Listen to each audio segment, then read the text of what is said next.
Leaders ask for and know how to accept help.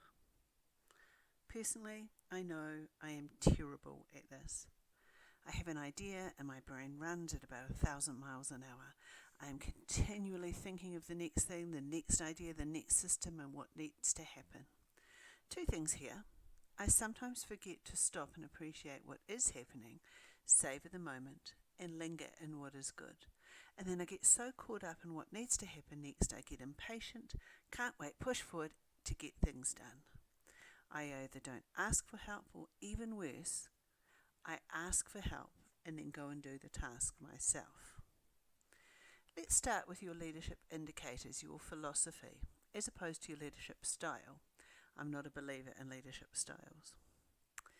But what are your core drivers or indicators? And then, are they just nice sounding theories or are they truths? I have pretty strong leadership convictions and ways I like to operate. I believe in building capacity, connection, communication, transparency, working with strategy, amongst others, and mostly I'm about growth, finding people's gifts and about empowerment. And this is all well and good.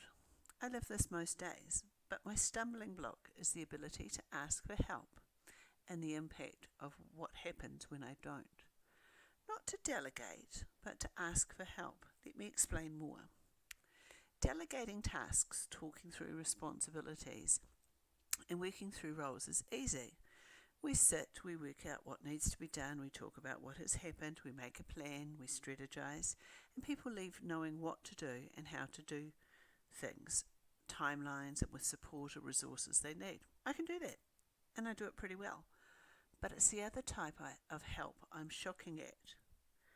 I don't ask for and I don't accept help. Not asking for help. Why don't you ask? I find two reasons for these. If I do it myself, I know it gets done and I can get it done right, or well, my way. Or it takes too long to ask someone to do it and I can get it done myself.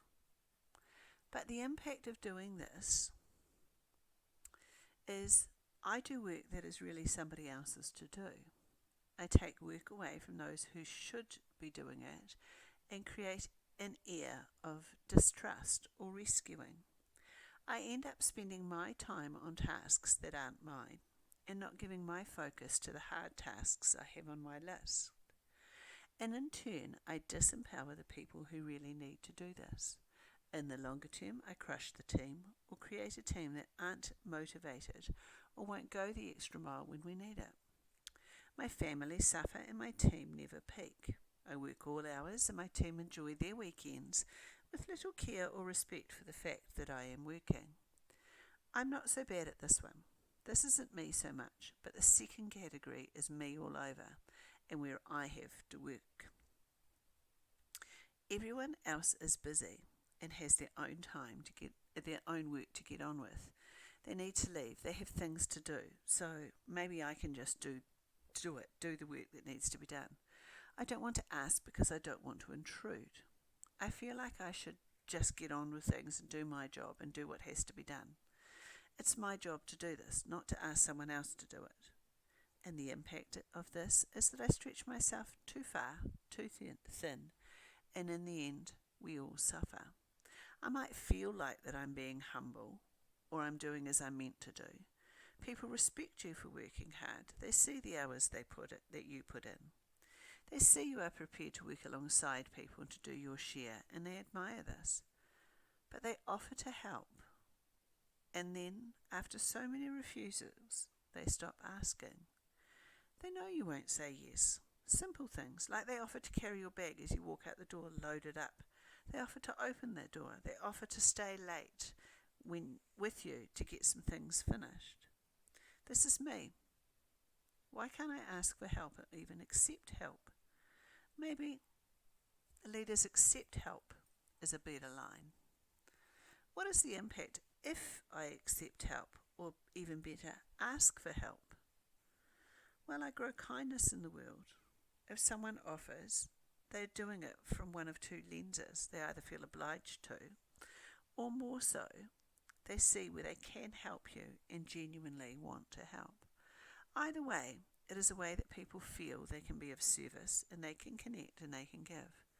They feel good and you haven't been the martyr. The world needs leaders who serve, but not martyrs. Martyrs in leadership don't gain respect. By not saying yes, not asking, what opportunities for growth and connection am I missing?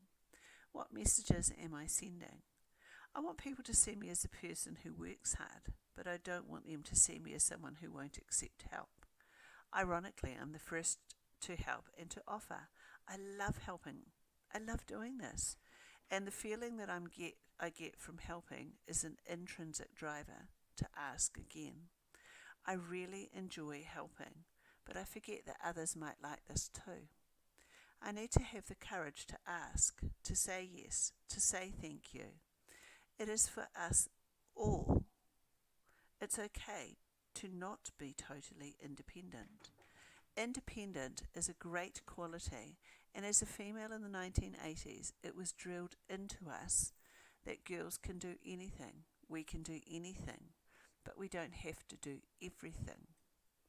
Finally, one to watch for, the worst of all, asking someone to help or to do something and then you go and do it yourself. It's the biggest mistake. If you ask for help and delegate the task, let the person do it.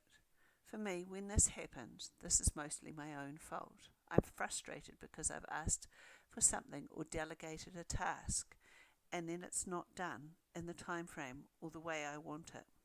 So guess what? It is not necessarily the other person's fault. It's normally because of my lack of clarity in delegating around the urgency or the task. The impact of delegating and then doing it yourself, your credibility is shot. It is a pathway to resistance, to disengagement, to low will, and it is a very quick way to creating a toxic and why would I try culture. If you are doing this, look at why it is happening, why we all do it. I know when I do, it's out of frustration or to rescue.